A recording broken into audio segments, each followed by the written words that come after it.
ઓય ભાઈ ઉભેરો તો આ હું કયું છે શહેર છે? પણ તમારે. આ કયું શહેર છે આ? સુરત છે સુરત. સુરત એટલે કયું સુરત? સુરત હા સોનાની મુરત. હા સુરત એટલે ઓલી સોનાની મુરત એવું તો ઈ સુરત. હા તમે પણ આ લાલ લાલ ને વ્હાઈટ ડબ્બા લઈને ઉભા છો. એલા ભાઈ લાલ રંગ છે ને, આ લાલ એટલે મોતના નિશાન, ડેન્જર, ભયાનક, ભયજનક. લાલ નિશાન આવી ગયું કુદરતે, પ્રકૃતિએ લાલ 16 આપણને રેડ લાઇટ સિગ્નલ આપી દીધું. સમજતા જ નથી ભલામણા.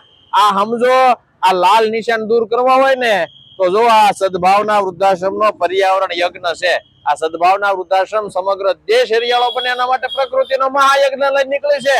અને આ પ્રકૃતિના મહાયજ્ઞમાં જેકે સ્ટાર પરિવાર, અમારો સુરતનો ખૂબ પ્રકૃતિ પ્રેમી પરિવાર, જેકે સ્ટાર પરિવારે આ પ્રકૃતિના મહાયજ્ઞમાં મોટામાં મોટી આહુતિ આમાં એવી અર્પણ કરીને એ ન્યાથી આ યજ્ઞ વિશ્વવ્યાપક બન્યો. અને વિશ્વવ્યાપક બનતાની સાથે જેકે સ્ટાર પરિવાર દ્વારા સુરતની ધરતી ઉપર સદભાવના વૃદ્ધાશ્રમે વાવીને મોટા કરી દીધા. ઝાડ જોવો તમે, એક એક વૃક્ષ તમને કલ્પના ન થાય કેટલા મોટા ઝાડ થઈ ગયા. ભલા માણસ, આ જેકે સ્ટારની પ્રવૃત્તિ ભૂલાય નહીં, વિસરાય નહીં. આજીવન ઉપરાંત યાદ રહે, 200 વર્ષ સુધીની અમર યાદગીરી. ભલા માણસ, આ જેકે સ્ટાર પરિવારને કરોડો વંદન છે, લાખો અભિનંદન છે.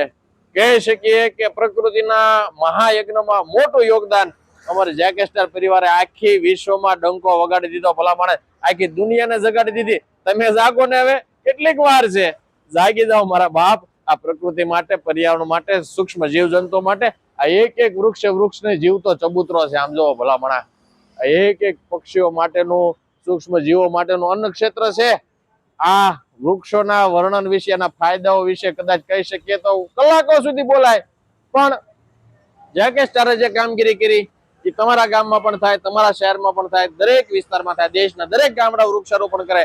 આવા વૃક્ષો મોટા કરી દેવાની જવાબદારી સાથે સદભાવના વૃદ્ધાશ્રમ વાવે છે. તમારે આ અભિયાનમાં જોડાવાનું છે. મારું ગામ મારું વતન, હરિયાળું વતન. મારું ગામ હરિયાળું ગામ અંતર્ગત સમગ્ર ભારતભરમાં 150 કરોડ વૃક્ષો વાવવાનો સદભાવના વૃદ્ધાશ્રમનો સંકલ્પ જલ્દીથી ચરિતાર્થ થાય. ગામના, દેશના દરેક વ્યક્તિ સુધી આ વિડીયો પહોંચાડી દેજો. અટકતા નહીં. લાઈક કરી, ફોલો કરી, શેર કરશો.